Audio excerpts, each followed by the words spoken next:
Тәуелсіздігімізді алып, еліміз кеңес одағының атеистік жүйесінен азат болған кезінде халқымыздың босап қалған рухани кеңістігін толтыру үшін елімізге түрлі келімсек діни топтардың ағылып келгенін білеміз. Кейбіреулер тіпті шетел асып, діни тәлім алып, еліміздің ғасырлар бойы жалғасып келген ұлттық діни дүние танымына кереғара әңгімелер айта бастады. Ол кезде еліміздегі дініміздің қара шаңырағы болған Қазақстан мұсылмандары діни басқармасы әлі етек жеңін жия алмаған шақ болатын. Міне, содан бері қаншама жыл өтті.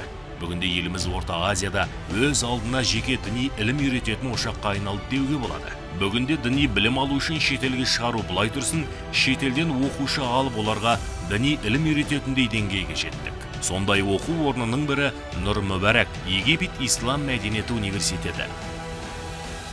Нұр Мүбәрак университетінде қазір бакалавриат, магистратура, тіпті исламтану докторантурасына шейін ашылған, бірнеше жылдан бері жұмыс істеп келе жатыр.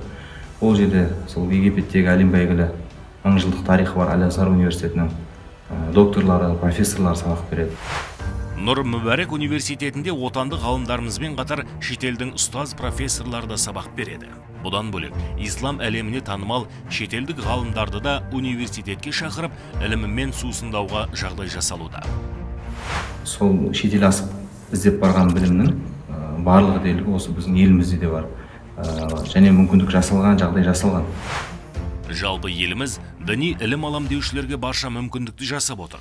Еліміздегі барлық мешіттерде мектеп жасынан бастап діни сауат ашамын деушілерге сауат ашу курстары ұйымдастырылады. 9-шы сыныптан кейін діни ілім алғысы келетіндерге Қазақстан мұсылмандары діни басқармасына қарасты арнайы медресе колледждерде ашылған.